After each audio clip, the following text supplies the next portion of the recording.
Good evening. Last class में बेटा हम सर्कुलर मोशन की बात कर रहे थे और जब हमने सर्कुलर मोशन देखा था तो हमने उसके डिफरेंट डिफरेंट टर्म्स पढ़े थे। Angular displacement, angular velocity, angular acceleration क्या क्या है। और एक चीज हमने और देखी थी कि यूनिफॉर्म और नॉन यूनिफॉर्म सर्कुलर मोशन में किस तरह से वेरिएशन आएंगे। ठीक है, अब एक हेडिंग डाल लीजिएगा, equations of kinematics। हाँ, ये सर्कुलर मोशन के साथ रिलेटेड है। बिल्कुल सेम एनालॉजी है जैसे हमने आपसे कहा था, अगर हमारा a कांस्टेंट होगा, if a is equal to constant, zero नहीं कांस्टेंट, तो एक इक्वेशन हमारे पास थी v is equal to u plus a t, याद आया। इसी तरह से सेकेंड इक्वेशन थी s is equal to u t plus half a t square, और लास्ट इक्वेशन थी v square is equal to u square plus two a s. तीन equation हमने पढ़ी है अभी तक। ठीक है, अब ये चीज सर्कुलर मोशन पे भी अप्लाई होगी। बस आपको ध्यान क्या रखना है, if alpha is equal to constant. हाँ, अल्फा याद है आपको, अल्फा अगर कांस्टेंट है, एंगुलर एक्सेलरेशन यस, तो आप कहेंगे omega final is equal to omega naught plus alpha t. v की जगह क्या टर्म आ रहा है, omega final, final angular velocity, वहां पे फाइनल वेलोसिटी। सेकंड में आएगा theta is equal to omega naught t plus half alpha t square, और लास्ट आपकी इक्वेशन आएगी omega square is equal to omega naught square plus two alpha theta. ये three equations हैं आपकी। हाँ, इसमें ये लिख लीजिए, ओमेगा नॉट है आपकी initial angular velocity, initial angular velocity. आप इसे ये भी कह सकते हैं, जब आपका ऑब्जर्वेशन स्टार्ट हुआ t इज इक्वल टू 0 पे, उस समय जो आपकी एंगुलर वेलोसिटी थी, ओमेगा f जो है वो आपकी हो गई final angular velocity, final angular velocity. ये बात समझ में आई। थीटा यहां पे आप कह रहे हैं एंगुलर डिस्प्लेसमेंट है, एंगल के टर्म्स में बॉडी कितना डिस्प्लेस हुई, एंगुलर डिस्प्लेसमेंट। और फिर आपके पास अल्फा है, that is your angular acceleration, angular acceleration. और टी जो है वो तो आपको पता ही है, टाइम है। ठीक, तो अगर आप एनालॉजी से देखें तो कौन सी चीज किसके साथ रिलेट करिए, ये आपकी इक्वलेंट है, इक्वल नहीं है, इक्वलेंट है, ध्यान रखिएगा। यहां पे आप लिख सकते हैं वी नॉट और यू, ओमेगा नॉट की जगह, ओमेगा फाइनल की जगह आप लिख सकते हैं वी। ठीक है, थीटा की जगह आप लिख सकते हैं एस, या एस की जगह आप लिख सकते हैं theta. Alpha is equivalent to a, और टाइम तो टाइम ही है, चाहे एंगुलर हो चाहे लीनियर हो। फाइन, तो इस पे बेस्ड क्वेश्चन आपको मिलेंगे। और एक हमने आपको लास्ट क्लास में बताया था, अगर आपको आरपीएम दिया हो, आरपीएम, तो इससे आप आरपीएस निकाल लीजिए और यही आपकी फ्रीक्वेंसी हो जाती है। ठीक है, एसआई यूनिट में, और omega is equal to 2 pi f, इनको आपको यूज करना होगा। यूनिट की बिल्कुल आप बात कर सकते हैं, एसआई यूनिट। जब आप ओमेगा की बात करेंगे तो ये आपको रेडियन पर सेकंड में लेना है। एंगुलर डिस्प्लेसमेंट जो है वो आपका रेडियन में आएगा, अगर डिग्री में दिया हुआ है तो पहले रेडियन में कन्वर्ट करना होगा। अल्फा जो है वो आपका आएगा रेडियन पर सेकंड स्क्वायर, और टाइम आएगा आपका सेकंड में। ठीक है, कई बार स्टूडेंट का क्वेश्चन होता है सर अगर आपको अल्फा कांस्टेंट नहीं दिया तो, चलिए वो भी देख लेते हैं। अगर आपको अल्फा कांस्टेंट नहीं दिया तो कैलकुलस आपने सीखी है, if alpha is not constant then d omega by d t is equal to alpha रख देंगे। यही तो डेफिनेशन है। यहां से आप क्या करेंगे, d omega is equal to alpha d t लिखेंगे और उसके बाद आप दोनों साइड को इंटीग्रेट कर देंगे। राइट हैंड साइड में वेरिएबल है टाइम और लेफ्ट हैंड साइड में है ओमेगा नॉट और ओमेगा फाइनल। ठीक है, अब अगर आपका अल्फा कांस्टेंट है तो वो बाहर आ जाएगा, आपकी इक्वेशन जो ऊपर लिखी हुई थी वही डिराइव होंगी। बट सपोज आपको अल्फा किसी क्वेश्चन में दे दिया गया ए टी प्लस बी,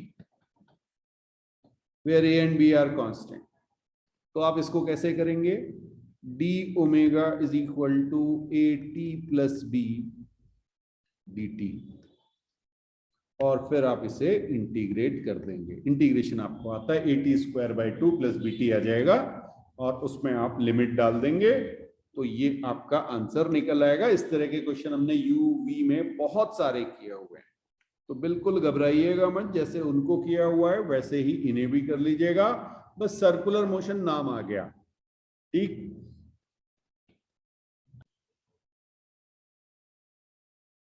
अब बेटा कुछ जैसे हमने फोर्स के क्वेश्चन किए थे उनमें कई बार आपका पार्टिकल जो है वो स्पीड में होता है और वो सर्कुलर मोशन कर रहा होता है, तो हेडिंग डाल लीजिएगा डायनेमिक्स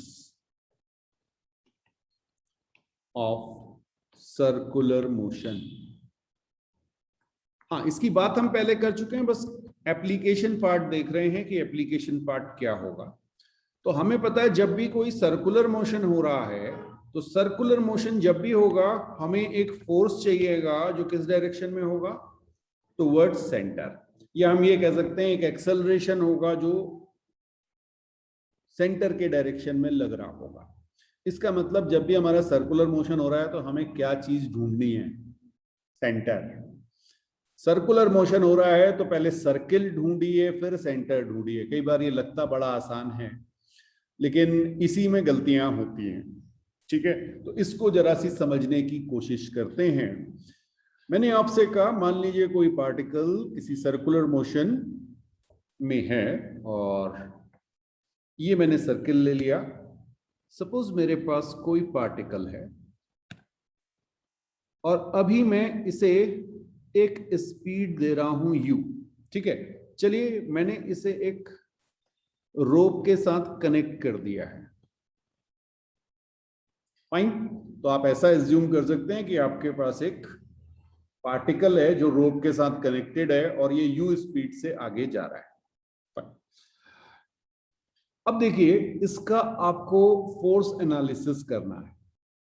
आप इसका मास होगा, अभी देखेंगे उनको कैसे करना है, बट जो एक चीज जो आपकी कंपल्शन है वो आपकी ये है कि भाई अगर ये सर्कुलर मोशन कर रहा है तो आपने सेंटर ढूंढा और बस आपको लिखना ये है कि सेंटर की ओर जहां पर भी ये पार्टिकल है एक एक्सेलरेशन an लग रहा होगा जिसकी वैल्यू होगी u square by r, where r is the radius. कुछ बात समझ में आई? इस चीज का अगर आप ध्यान रखेंगे सर्कुलर मोशन में, इसके आगे फिर बहुत कम चीजें रह जाती हैं। पहली चीज आपको ये ध्यान रखना। ठीक है, तो लिख लीजिएगा, when a particle is moving in a circle,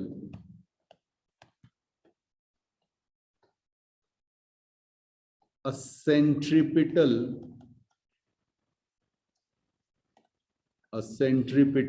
acceleration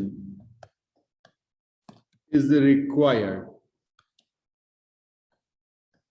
an is equal to v square by r, इसे हमने पहले भी आपको बताया हुआ है।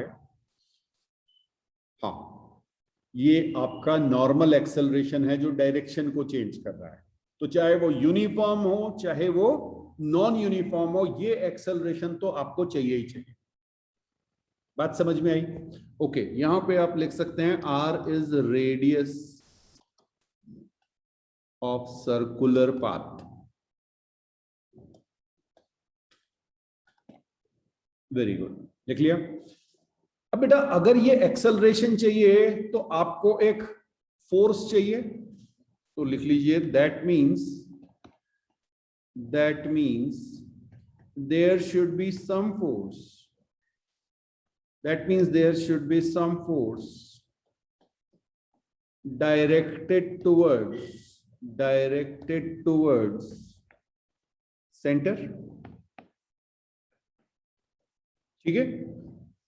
अब इसमें कई बार जैसे मैंने ये लैंग्वेज आपको लिखाई तो आपके दिमाग में आता है कोई फोर्स लग रहा हो, भाई कोई कंपोनेंट भी हो सकता है, इट्स नॉट नेसेसरी कि पूरा का पूरा फोर्स सेंटर के डायरेक्शन में हो, वो कोई कंपोनेंट भी हो सकता है। तो चाहे तो ब्रैकेट में बिल्कुल आप लिख लीजिए यहाँ पे कंपोनेंट ऑफ फोर्स। अभी क्वेश्चन करेंगे तो बड़े आराम से समझ में आएगा, और कर दीजिए और कंपोनेंट ऑफ फोर्स। ठीक है, यस। अब इस फोर्स का नाम क्या हो गया? This force is known as centripetal force. Centripetal, centre की ओर डायरेक्टेड है तो इसका नाम हो गया सेंट्रीपिटल फोर्स। बात समझ में आ गई? हाँ, स्टार के साथ एक इंपॉर्टेंट पॉइंट लिख लीजिएगा, centripetal force is not a new force. Centripetal force is not a new force. इसका मतलब क्या हुआ? भाई हमने जो 5 फोर्स पढ़े थे ना, कौन कौन से? Weight, normal, friction, tension, spring. इसके अलावा और भी फोर्सेस आपको बता, फोर्स उतने ही है बेटा, फोर्स उनके अलावा कोई नहीं। इलेक्ट्रोस्टैटिक वो अभी नहीं आएगा, क्लास 12th में आएगा, लेकिन हाँ कहीं पे यूज में आ सकता है। इलेक्ट्रोस्टैटिक फोर्स है, मैग्नेटिक फोर्स है, ठीक है। इसके अलावा ड्रैग फोर्स आपको बताया था, बिल्कुल सही, और विस्कस फोर्स बताया था। तो यही फोर्स किसी ना किसी फॉर्म में या इन कॉम्बिनेशन में सेंट्रीपिटल फोर्स का काम कर रहे होंगे। यस, तो आप चाहें तो लिख लीजिएगा centripetal force is not a new force. कोई नया फोर्स नहीं है। आप सोचें कि एक फोर्स एडिशनल लगा दिया आपने, नहीं। जो आप फ्री बॉडी डायग्राम पहले बना रहे थे वो आज भी वैसे ही बनाएंगे। बस एक चीज का ध्यान रखना है कि सेंटर की ओर आपने एक्सेलरेशन लिया तो एक एक्सेस हमेशा कहां होगी? Towards centre. ठीक है, तो चाहे तो लिख लीजिए for solving numericals always take one axis towards the center।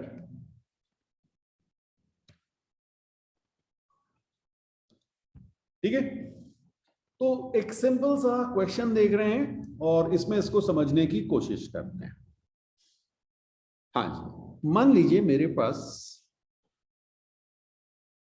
एक बॉल है जिसका मास है m और ये एक स्ट्रिंग के साथ अटैच्ड है। अभी हमने, बिल्कुल आप इसे सिंपल पेंडुलम का नाम दे सकते हैं, बिल्कुल सही करें।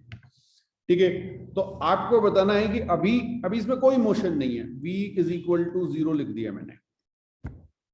ठीक, इसका आपको फ्री बॉडी डायग्राम बनाना है, FBD। जल्दी से बता दीजिए। हवा में लटका हुआ ये ग्राउंड रहा आपका, ये ग्राउंड है बेटा, बिल्कुल यहां कहीं पे ग्राउंड है। तो जल्दी से इसका फ्री बॉडी डायग्राम सोच के बताइए कितने फोर्सेस लग रहे हैं। फिर आपको सारी चीजें धीरे धीरे समझ में आने लगेगी। ठीक कहा आपने। एक तो वेट लग रहा है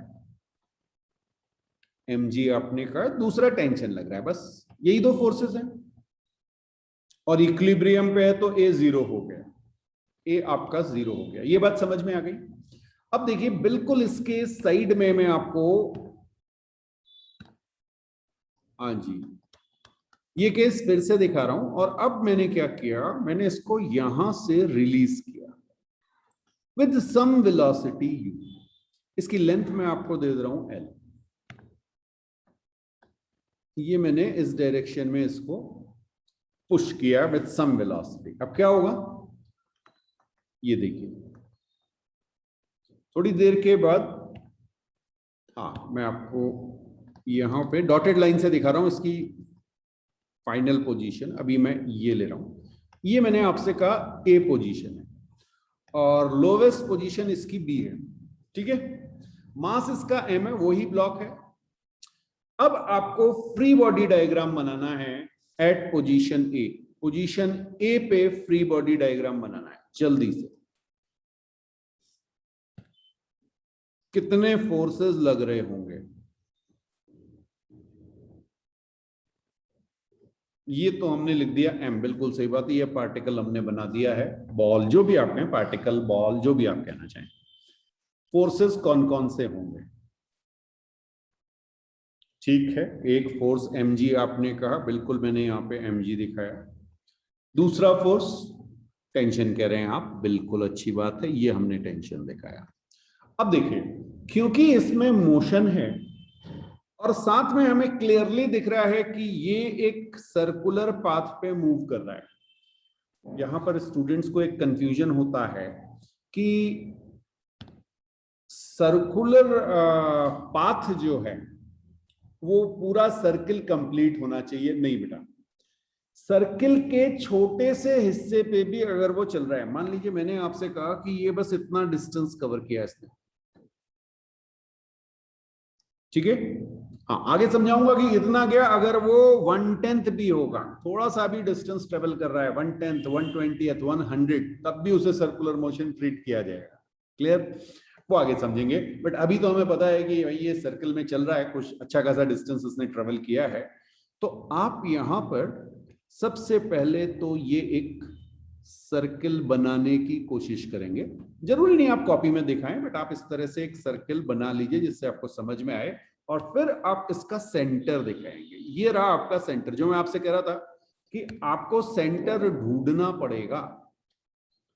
तो आपने पहले सर्कुलर पाथ ढूंढा, फिर आपने सेंटर ढूंढा, और साथ में आपने कहा कि इस डायरेक्शन में एक वेलोसिटी है u, और इसका लेट से रेडियस दिया हुआ है। अच्छा, एल दिया हुआ था, हमने आपको रेडियस एल हो गया बेटा।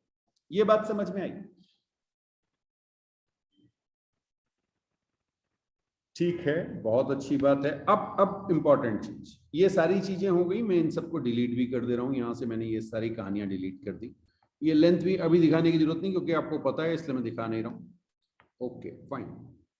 अब जरा सोचिए, हमने एक एक्सेस टुवर्ड्स सेंटर ले ली। आप चाहें तो इसे एक्स एक्सेस कह लीजिए, आप चाहें तो इसे वाई एक्सेस कह लीजिए, मैं अभी एक्स कह ले रहा हूं। दूसरी एक्सेस हमने इधर ले ली, वाई। ये समझ में आया? आप चाहें तो रिवर्स भी ले सकते हैं। एक्स और वाई परपेंडिकुलर होनी चाहिए, किसी भी डायरेक्शन में हो, अपनी कन्वीनियंस के अकॉर्डिंग लेनी है। अब मुझे ये बताइए कि किसको ब्रेक करेंगे, कौन से फोर्स को ब्रेक करेंगे। अगर ये आपको समझ में आ गया तो फिर आप सारे क्वेश्चन कर जाएंगे। mg को, वेरी गुड, आप इस mg को ब्रेक करेंगे। क्यों ब्रेक करेंगे mg को? बिकॉज यही वो फोर्स है जो x और y के अलोंग नहीं है। टेंशन तो अलोंग x एक्सेस है। तो चलिए देखें, अगर मैं आपसे कहूं कि वर्टिकल के साथ मेरा एंगल थीटा है, तो इधर जो कंपोनेंट आएगा वो आएगा mg cos थीटा,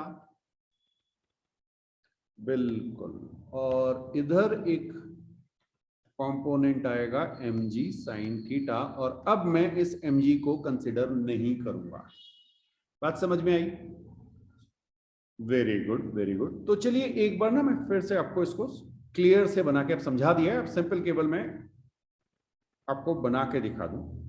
मैंने आपसे कहा कि भाई हमने क्या किया, ये पोजीशन ली थी, ओके, इसको हम डॉटेड लाइन से दिखाते हैं। ये हमारा सेंटर था, ठीक है। यहां पे हमारे पास एक फोर्स था mg, इसके हमने कंपोनेंट ले लिए। एक हमारे पास आया mg cos थीटा, एक हमारे पास आया mg sin थीटा। ठीक है जी, बहुत बढ़िया। और साथ में हमने ये एक्सेस ली थी, इधर हमारे पास एक टेंशन था और हमने आपसे कहा था a n is equal to v square by r, या यहां पे मैं एल लिख दूं, वी स्क्वायर बाय एल, ये लिख दिया। ठीक है, किसी को कोई डाउट हो तो पूछ लें। क्या हम सारे फोर्सेस इंक्लूड कर चुके हैं? कर चुके हैं। हमने एक्सेलरेशन इंक्लूड कर लिया है, कर लिया है। अब हमें करना क्या है, एक्स और वाई एक्सिस में हम कंपोनेंट भी ब्रेक कर चुके हैं, तो इक्वेशन लिखनी है। जल्दी से लिखिए, इक्वेशन क्या बनेगी? एक्स एक्सिस की इक्वेशन, एक्स एक्सिस की equation T minus m g cos theta, ये आपका नेट फोर्स हो जाएगा, that is equal to m into a n. लिख लेंगे फर्स्ट इक्वेशन, ये आई सबकी, बहुत बढ़िया। और दूसरी इक्वेशन आपकी आएगी mg sin थीटा, ये अनबैलेंस फोर्स है, that is equal to m into a t, tangential acceleration जो आपकी स्पीड को इंक्रीज करेगा। कुछ समझ में आया? तो अब अगर आप यहां पे देखें तो आपका टेंशन जो है वो आपका आ जाएगा mg cos theta plus mv square by l. हाँ, ये बहुत जरूरी है समझना कि टेंशन मेरा कैसे इतना आया, क्यों। अब वो करते क्या है, कई बार वो टेंशन को ब्रेक करके इक्वेशन, अभी बताता हूं कैसे देंगे, और वो गलत हो जाएगा। ठीक है, बिल्कुल। यहां पे ध्यान रखिएगा, हमने वर्टिकल के साथ एंगल थीटा लिया हुआ है, वर्टिकल के साथ एंगल थीटा लिया हुआ है। ओके ओके, तो ये हमारी पोजीशन ए पे इक्वेशन बनी, सबको समझ में आई? तो ए पोजीशन पे हमारा टेंशन जो है उसे हम टी ए लिख देते हैं, t a is equal to m g cos theta plus m v square by l. अब जरा सी देखिएगा, अच्छा एक काम और कर लीजिए, आप चाहें तो इसको एम वी ए कर लीजिए, ए पॉइंट पर स्पीड। ठीक है, अब क्या हुआ, अब थोड़ी देर के बाद ये यहां कहीं पहुंच गया होगा, मैं डॉटेड से ए पोजीशन दिखा रहा हूं आपको, अब ये बी पोजीशन पे पहुंच गया होगा, बहुत ध्यान से समझना। ठीक है, ऑब्वियसली यहां पर इसकी कुछ वेलोसिटी होगी इस डायरेक्शन में इसके पास, अब हम इसे कह दे रहे हैं वीबी, क्योंकि एक टेंजेंशियल एक्सेलरेशन लग रहा था तो इसने इसकी स्पीड को इंक्रीज कर दिया होगा। Very good. अब ये बी पोजीशन पे जल्दी से जरा फ्री बॉडी डायग्राम बनाने की कोशिश कीजिए, बी पोजीशन पे फ्री बॉडी डायग्राम। एक फोर्स mg, बहुत बढ़िया बहुत बढ़िया, बिल्कुल सही कहा आपने, एक फोर्स mg। दूसरा फोर्स टेंशन, ओके, टेंशन ऊपर लग जाएगा। देखिए यहां पर भी मोशन है, और मोशन जब भी आपको चेक करना पड़ेगा, सर्कुलर तो नहीं है, तो आपने कहा सर थोड़ा आगे जाने के बाद ये तो घूम रहा है, इसका मतलब चाहे यहीं तक गया, ये सी पोजीशन पे जाके इसकी वेलोसिटी लेट से 0 हो गई, ऐसा हम मान लेते हैं। ठीक है, तो बहुत आगे नहीं जा रहा, पूरा सर्किल जो है वो कंप्लीट नहीं कर रहा है, लेकिन सर्किल के कुछ पोर्शन पे तो मूव कर रहा, तो मोशन कैसा हो गया, सर्कुलर मोशन। ठीक है, तो सर्कुलर मोशन है, इसका मतलब मुझे सेंटर ढूंढना पड़ेगा। सेंटर कहां पे आएगा, जस्ट अबव, पार्टिकल से ठीक ऊपर। ये बात समझ में आई? ये देखिए, ये रेडियस रहा, और ये रेडियस कितना है, लेंथ एल। किसी को डाउट तो नहीं? ओके, तो मैंने यहां पे टेंशन टी लिख दिया है, मैंने a n is equal to v b square by l लिख दिया है, और ऊपर की ओर ए एन दिखा दिया। आप में से अगर ये सबका बन गया तो मुझे एक बार कम्युनिकेट कर दीजिए, आप मैसेज भेज दीजिए जल्दी जल्दी। अरे हवा में ही लटका हुआ है तो फोर्सेस तो दो ही लग रहे हैं, वेट है और टेंशन है। अब मैंने आपसे कहा पहला काम क्या करना था, सर्किल ढूंढना था। सर्किल आपने ढूंढा, ठीक उसके सर के ऊपर था। अरे पार्टिकल के, मेरे नहीं, ठीक है। हाँ, पार्टिकल के सर के ऊपर पॉइंट सी था, यहां लिख दो सी पॉइंट, ये लो, सी सेंटर था ना, यही तो पॉइंट था। Very good. जैसे ही सेंटर आपको दिखा, आपने कहा इस डायरेक्शन में तो एक एक्सेलरेशन लग रहा होगा जिसका नाम होगा a n is equal to v b square by l होगा। ठीक, अब जल्दी से इक्वेशन बनाओ। जो अभी अभी हमने पहले काम किया था, अब इक्वेशन बनाओ। अब किसे तोड़ोगे, टी को, एम जी को, या किसी को भी तोड़ने की जरूरत नहीं है। तोड़ना समझ रहे हो, रिजॉल्व करना। हाँ, तो यहां पर दोनों ही अलोंग वर्टिकल एक्सिस हैं, इसको y मान लेते हैं। ठीक है, तो mg और टेंशन दोनों y एक्सिस में है, तो यहां पे किसी को ब्रेक करने की जरूरत नहीं है। तो इक्वेशन क्या बनी, t minus m g is equal to m v b square upon l. Check करो जरा, यहां पर एक ही इक्वेशन आ रही है। दूसरी वाली जो इक्वेशन थी जिसमें m g sine theta is equal to m a t आया था, वो यहां पे नहीं बन रही।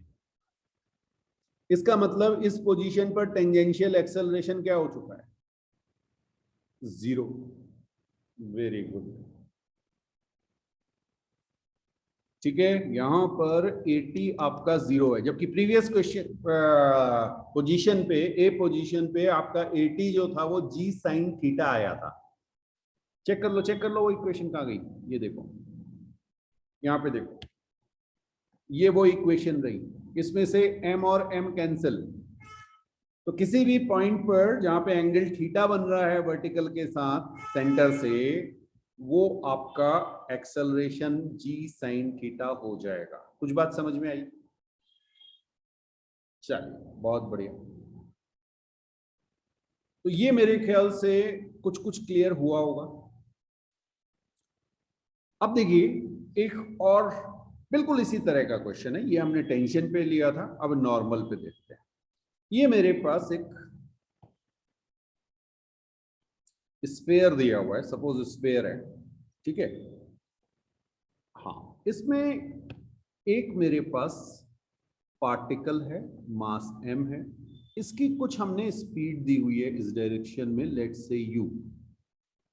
हाँ, यू ए मान लीजिए, कोई बात नहीं, यू ए कुछ भी दे सकता हूं, यू वी, ठीक है। इस पोजीशन को मैं कह रहा हूं ए। अब ये आपको रेडियस दिया गया है r, ठीक है। ये ग्राउंड के साथ कनेक्टेड है।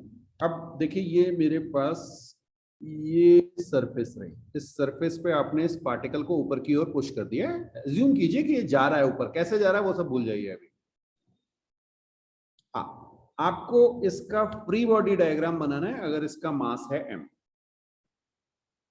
बिल्कुल, किसी रस्सी रस्सी किसी चीज से कनेक्टेड नहीं है, बस ये ग्राउंड पे टच किया हुआ है।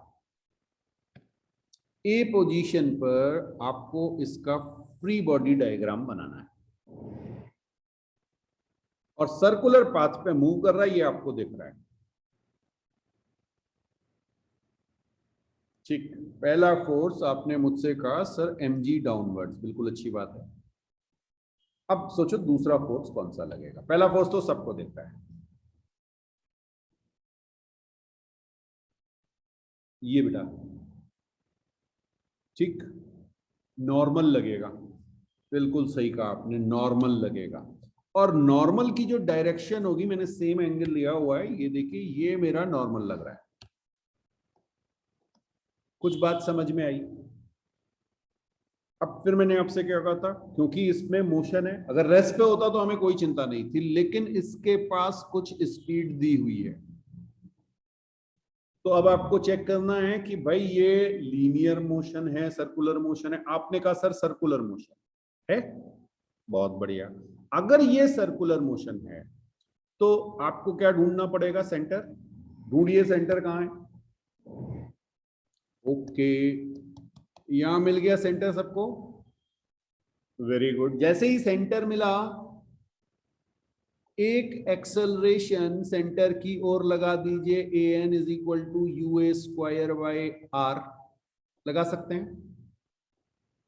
पूरे सर्कुलर मोशन में पढ़ाई एक चीज है, बाकी तो एप्लीकेशन पार्ट है।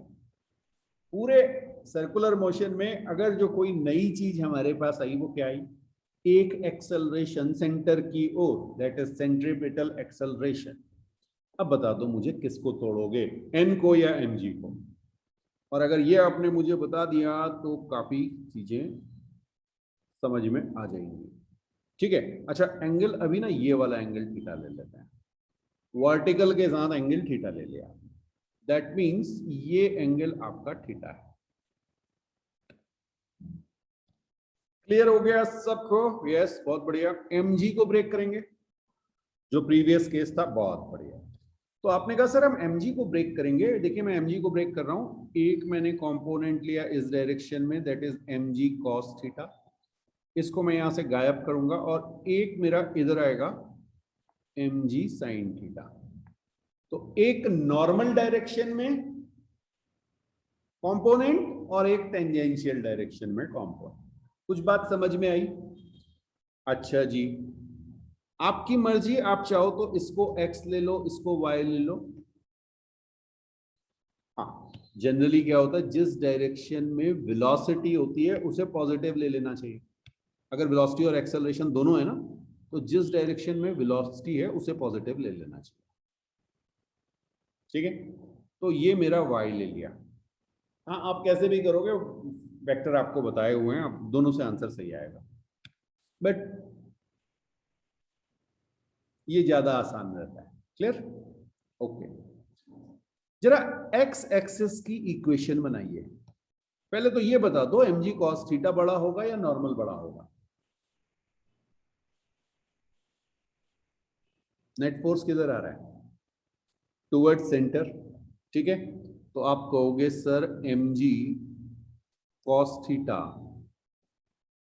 Minus n is equal to MUA square by r। हाँ जी, कुछ समझ में आया? mg cos theta minus normal is equal to MAN। चलिए एक स्टेप और लिख दे रहा हूँ, कोई बात नहीं, कोई बात नहीं, कंफ्यूजन ना हो। हाँ, यहां पे मैं लिख दे रहा हूं MAN, या इसी को मैं आगे AN की वैल्यू यहां पे डालूंगा, mg cos theta minus n is equal to v लिया था, यू लिया था MUA स्क्वायर बाय r। ठीक है ना? तो ये बनी मेरी फर्स्ट इक्वेशन। सेकंड इक्वेशन क्या बनेगी? सेकंड इक्वेशन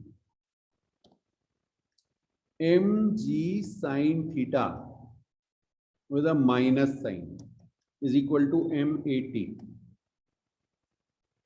ठीक है, हाँ, तो AT आपका यहां पे हो गया माइनस जी साइन थीटा।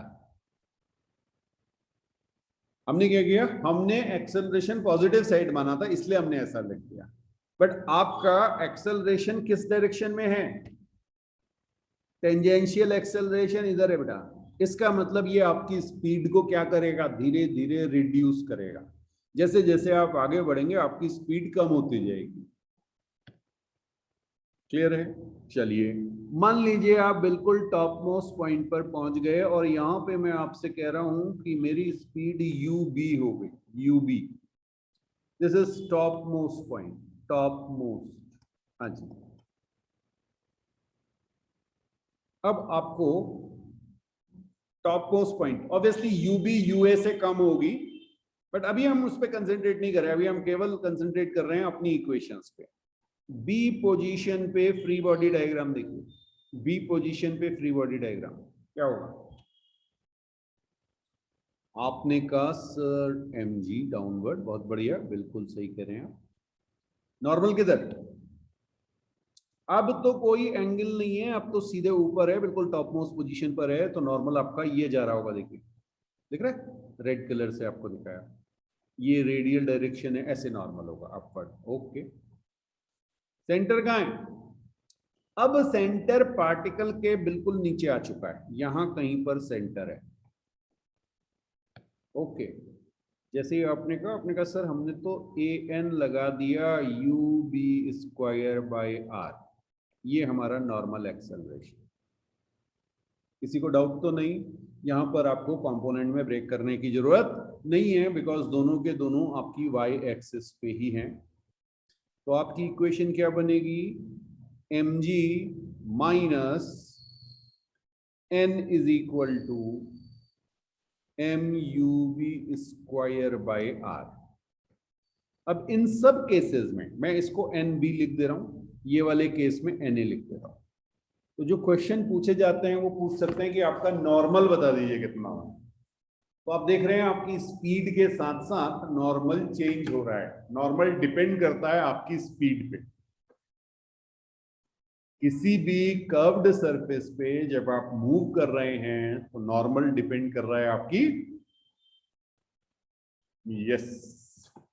स्पीड पे।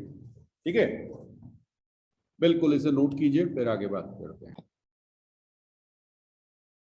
बेटा एक एग्जांपल ले रहे हैं, आपको 2 रोड्स आर गिवन। ठीक है, कर्व्ड रोड है, बिल्कुल आप ब्रिज भी एज्यूम कर सकते हैं। एक झूलता हुआ ब्रिज है, एक कॉनकेव है, एक कॉन्वेक्स है। ठीक, चलिए अब ये आपका दोनों का रेडियस ना वो सेम दिया हुआ है, लाइक दिस। अब एक काम करते हैं, एक कोई एंगल लेते हैं थीटा। दोनों ही केसेस में वर्टिकल के साथ हम एंगल ले रहे हैं थीटा। एक पार्टिकल इधर रखा हुआ है, इसका मास है m और इसकी स्पीड है u। एक पार्टिकल इधर है, इसका मास है m और इसकी स्पीड है u। प्लीज ध्यान रखिएगा, यहाँ पे कई बार कंफ्यूजन हो जाता है। ये जो आपके पास, जस्ट अ मोमेंट, हाँ ये डॉटेड लाइन से दिखाइएगा इसको, ये कोई रोप से नहीं बंधा हुआ है, वो सिर्फ एंगल मैंने आपको दिखाया था कि थीटा एंगल बन रहा है। या स्मूथ सरफेस है, स्मूथ सरफेस है, दोनों ही सरफेस स्मूथ हैं, स्मूथ सरफेसेस। पहले भी मैंने कहा है कि अगर मेंशन ना किया हो तो आप स्मूथ सरफेस ले सकते हैं।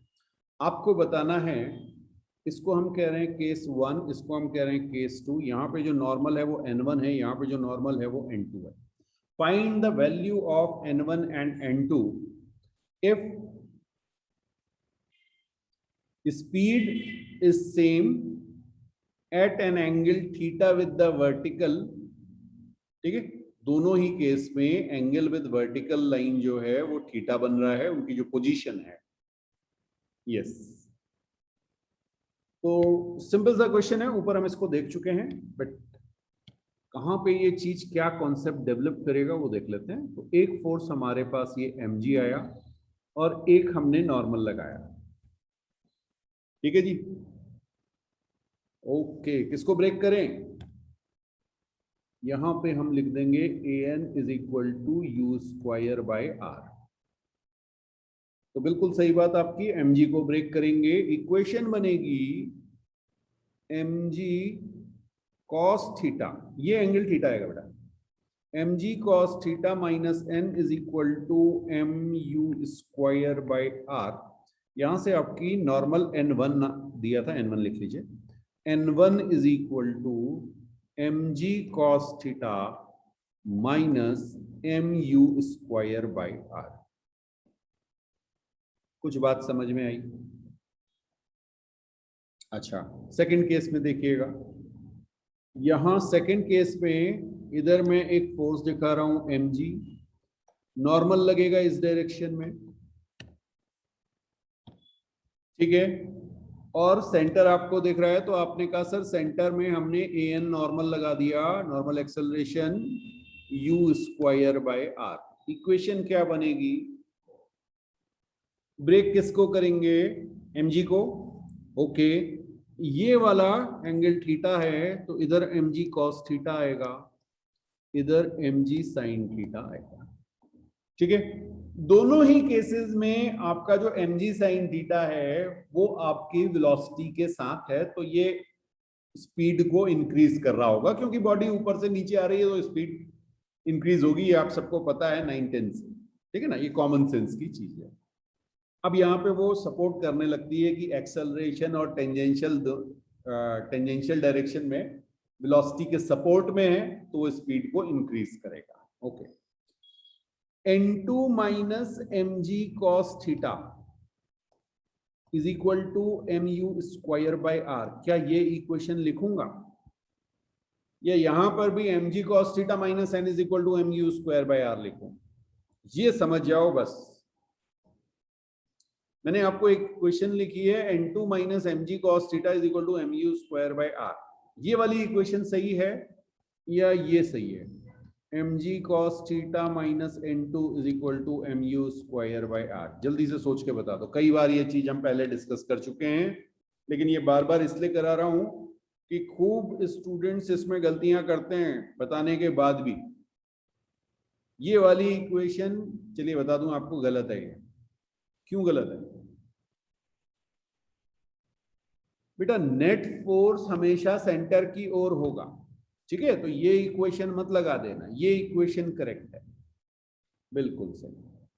अरे n2 बड़ा होगा तभी तो वो नेट फोर्स उधर आएगा, नहीं तो पार्टिकल कहां बाहर नहीं निकल जाएगा नेट फोर्स अगर इस डायरेक्शन में, और बाहर थोड़ी रोड छेद करके थोड़ी निकल आएगा बाहर, ठीक है? चलिए, तो n2 की वैल्यू क्या आ गई? M g cos theta plus m u square by r, ठीक है? देखिए दोनों में क्या डिफरेंस है। एक में आपका normal m g cos theta से इंक्रीज कर रहा है और एक में आपका normal m g cos theta से डिक्रीज कर रहा है। अब ये याद रखिएगा कि किस में डिक्रीज किया। ये कौन सा था? कॉन्वेक्स अप, और ये कौन सा था? Concave up. कॉनकेव अप में क्या कर रहा है? इंक्रीज कर रहा है। अच्छा, एक चीज और देखो, किस केस में नॉर्मल जीरो हो सकता है?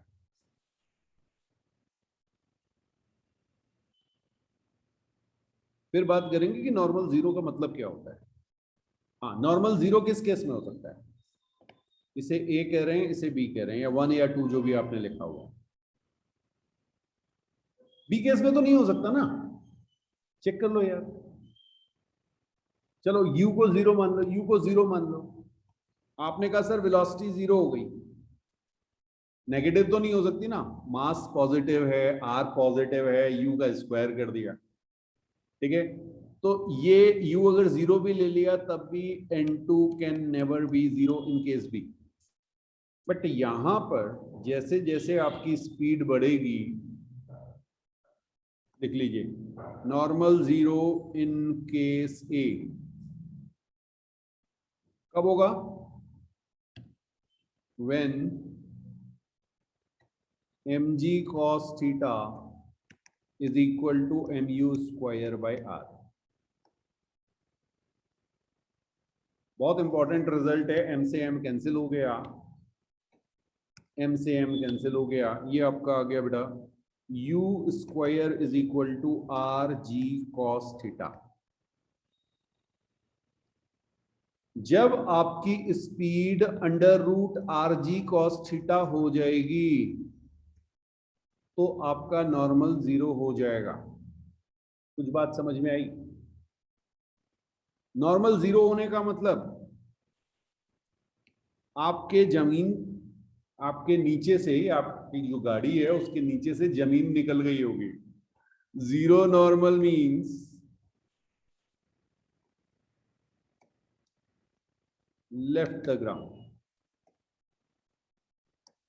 ग्राउंड को छोड़ दिया होगा बेटा, हवा में उड़ रहे होंगे, ठीक है? इसीलिए जो आपके स्पीड ब्रेकर्स होते हैं, स्पीड ब्रेकर्स ऐसे बनाए जाते हैं। स्पीड ब्रेकर्स ऐसे बनाने का पर्पज ही यही है कि मान लीजिए इस पॉइंट पे आपकी स्पीड लिमिट से ज्यादा हो गई, u is greater than u limit, तो क्या होगा? आपकी गाड़ी हवा में उछल गई होगी, और फिर ये सर्कुलर मोशन नहीं, ये आपको प्रोजेक्टाइल मोशन देगी। हाँ, ये पाथ दिखा रहा हूं आपको, प्रोजेक्टाइल, याद आया? पैराबोलिक पाथ होगा इसका, और जिस समय इसका ग्राउंड के साथ इंपैक्ट होगा उस समय इस पे एक बहुत हैवी फोर्स लगेगा और आपकी गाड़ी डैमेज हो जाएगी। तो जनरली जो आपके स्पीड ब्रेकर्स होते हैं वो इसी शेप के होंगे, ऐसे वाले स्पीड ब्रेकर बना के कोई फायदा नहीं। ठीक है, यस। तो आप क्या करते हैं, जिस आपकी स्पीड के लिए कंट्रोलिंग करनी होती है उतना एंगल देख लेते हैं, और उससे स्पीड जैसे ही ज्यादा होगी उस एंगल पे, तो आपकी जो व्हीकल है वो हवा में उड़ जाएगी।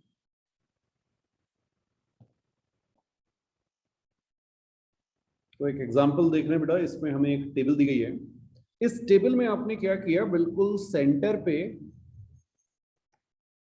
एक रोप ली, इसके सेंटर पॉइंट पे फिक्स कर दिया। ये आपकी रोप की लेंथ L दी हुई है और आपने इसको यहां से परपेंडिकुलर डायरेक्शन में एक स्पीड दे दी है U। वो ध्यान से समझिएगा, ठीक है। और इसका मास है M। अब ये क्या करे, ये इस तरह से यहां पर घूमने लगेगी, सर्कुलर मोशन। कुछ समझ में आया? ओके, आपको बताना है tension in string. Tension in string, अब इसको समझना बेटा बहुत ध्यान से। जब मैं आपसे कह रहा हूं कि, एक मिनट में इसका जरा शेप ठीक कर लूं। ओके, ये कुछ इस शेप में, ये सर्कुलर शेप होगा, बट क्योंकि हम साइड से देख रहे हैं इसलिए हमें ये इलिप्टिकल दिख रहा है बेटा, ये ध्यान रखिएगा। फाइन। हाँ, आप इसका फ्री बॉडी डायग्राम बनाने की कोशिश कीजिए। ये कॉपी में 3D को हम दिखा रहे हैं, तो देखिएगा, एक आप दिखाएंगे इस पे mg, ये आपका नेगेटिव z डायरेक्शन में होगा, ये आपकी z डायरेक्शन, बेटा ध्यान रखना, सॉरी z है, ठीक। x इधर है और y आपकी अंदर की ओर गई हुई है टेबल पे, ठीक। पहला फोर्स mg, नॉर्मल किधर लग रहा होगा, नॉर्मल, नॉर्मल ऊपर की ओर लग रहा है बेटा, प्लस z में नॉर्मल लग रहा है, ये समझ में आया? अच्छा जी, अब ढूंढो सेंटर कहां है। सेंटर रहा आपका ये, और ये रही आपकी टेंशन। कोई मुझे बताएगा टेंशन की डायरेक्शन? अच्छा एक काम करते हैं ना, इसको अभी यहां पे मान लो, इससे आपको डायरेक्शन क्लियर हो जाएगा। टेंशन की डायरेक्शन क्या होगी, ए पोजीशन पे मान लिया मैंने, ए पोजीशन पे टेंशन की direction plus x minus x plus y minus y plus z minus z, जो आपको समझ में आए। बिल्कुल सही। देखिए ना, ये डायरेक्शन आपकी माइनस एक्स है ना, तो टेंशन आपकी माइनस आई कैप आएगी, ठीक है। और आपने कहा सर ए एन हमारा हो गया है u square by l, r की जगह एल लिख दूं। यहां पर आपको मुझे सिर्फ ये बताना है कि इक्वेशन क्या बन रही है, कौन सेंट्रीपिटल फोर्स प्रोवाइड कर रहा है, which force is providing centripetal force. तीन फोर्स आपने मुझसे कहे, एक नॉर्मल, एक एमजी, एक टेंशन। तो इन तीनों में से सेंट्रीपिटल फोर्स कौन देगा?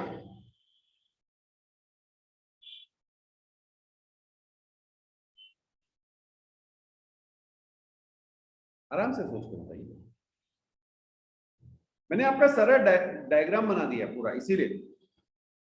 देखिए बेटा, mg और नॉर्मल जो है ना, mg और नॉर्मल वो z एक्सिस पे, हाँ, और z एक्सिस पे तो सर्किल है ही नहीं। सर्किल कहाँ है? सर्किल एक्स वाई प्लेन में, तो आपका जो फोर्स होगा वो एक्स या वाई में ही आएगा। बात समझ में आई? तो सेंट्रीपिटल फोर्स आपको यहां पर टेंशन देगा, ठीक है। अच्छा जरा इक्वेशन बनाइए z एक्सिस की, z एक्सिस की। हाँ, 3D में थोड़ा कंफ्यूजन होता है, इसीलिए मैंने उसकी पोजीशन चेंज कर दी बेटा। z एक्सिस की इक्वेशन क्या बनेगी, n minus m g is equal to 0। कितनों को ये बात समझ में है? बहुत बना चुके हैं हम ये। हाँ, यहां पर 2D में बन रही है ना, यस। 2D में y को भूल जाइए, हमने x और z लेना है। और ऐसे क्वेश्चन तो हम पता नहीं कितने कर चुके हैं, ठीक है। यस, और एक्स एक्सिस की इक्वेशन क्या आ जाएगी, T is equal to m into a n, क्योंकि अनबैलेंस फोर्स केवल T है, दिख रहा है आपको एक्स एक्सिस में, और ये मेरी जेड एक्सिस है। तो यहां से आपको एक इक्वेशन मिली n is equal to m g, और ये आपको मिला T is equal to m u square by l. कुछ बात समझ में आई?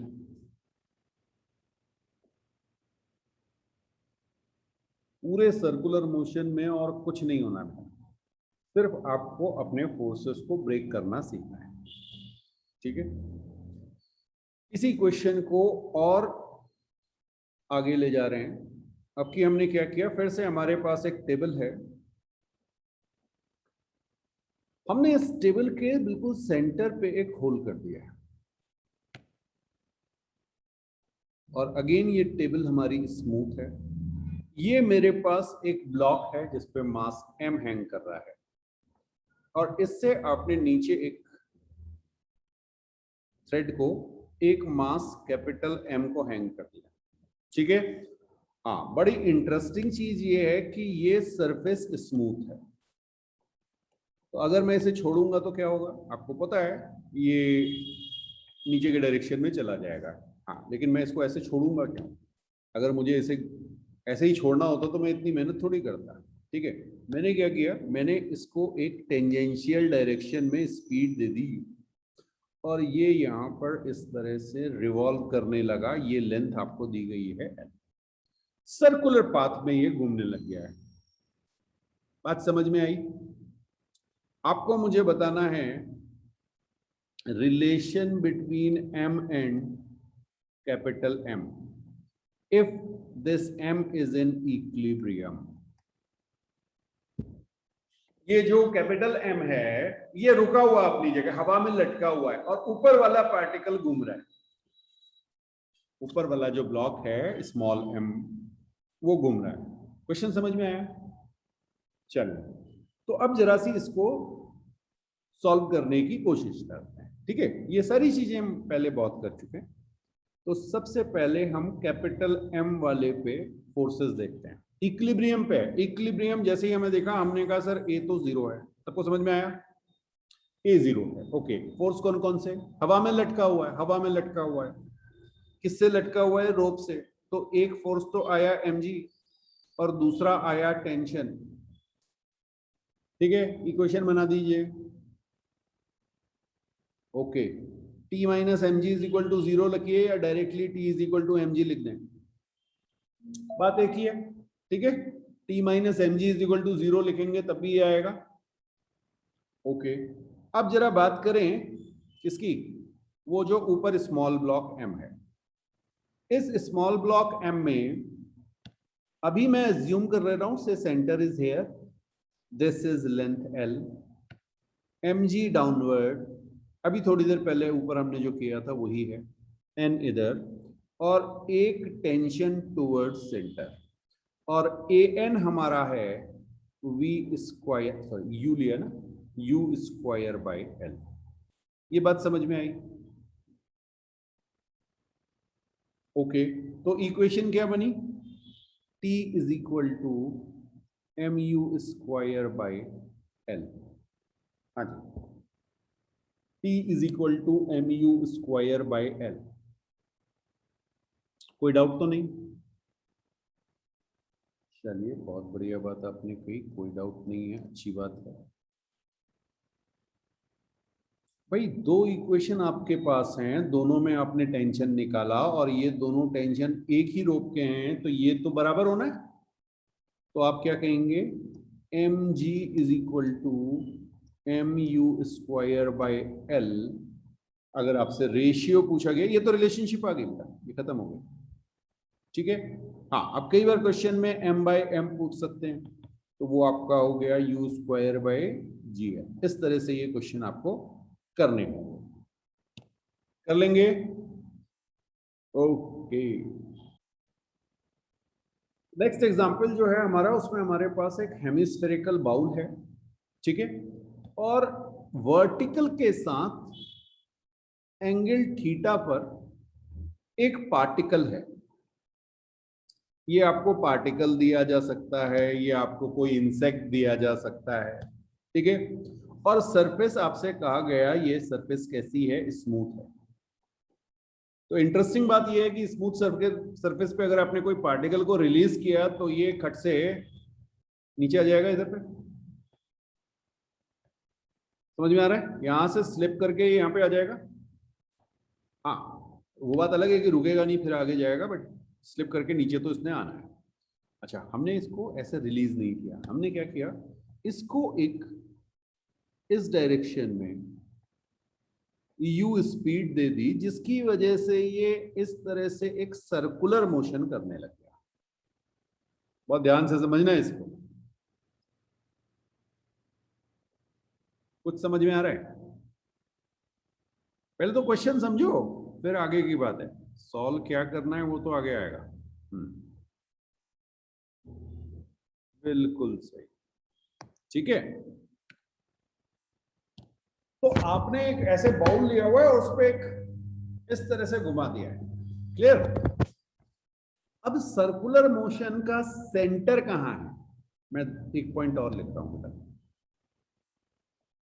यहां पे दो सेंटर हैं, एक ओ है एक सी है। आपको बताना है जो आपका सर्कुलर मोशन हो रहा है उसका सेंटर कहां, सी है या ओ है?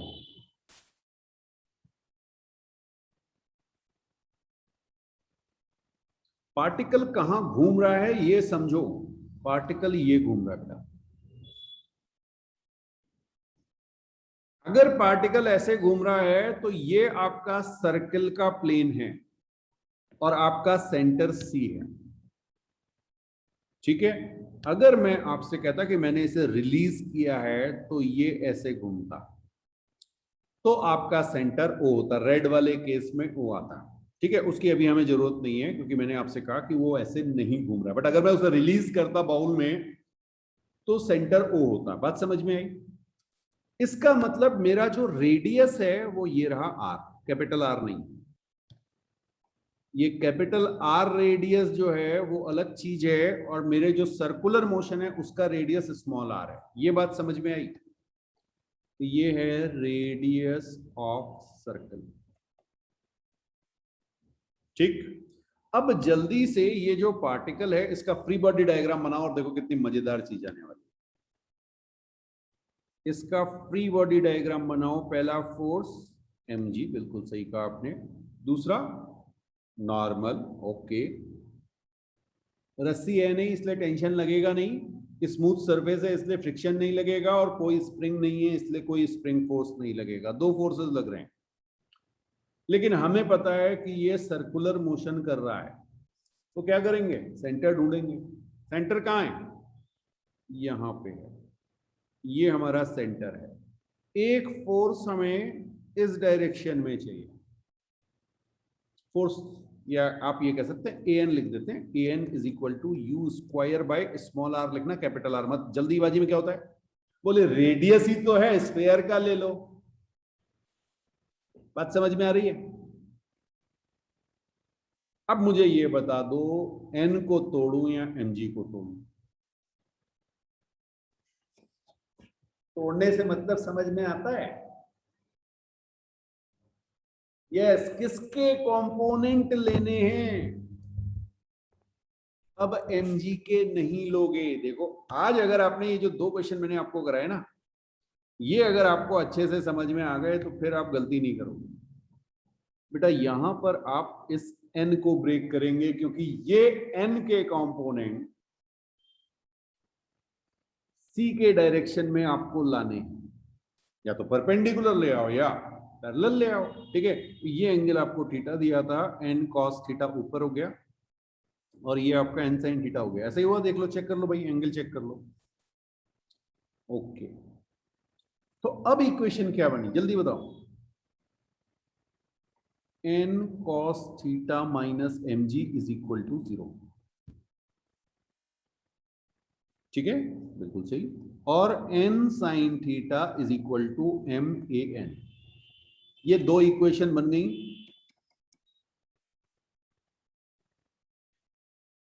ए एन की वैल्यू आपको पता है यू स्क्वायर बाय आर, उसको रख दीजिएगा। हाँ, अब सबको मैथ्स आती है, 10th वाली चीज पूछ रहा हूं। Small r by capital r की वैल्यू क्या आएगी? Small r by capital r की वैल्यू क्या आएगी?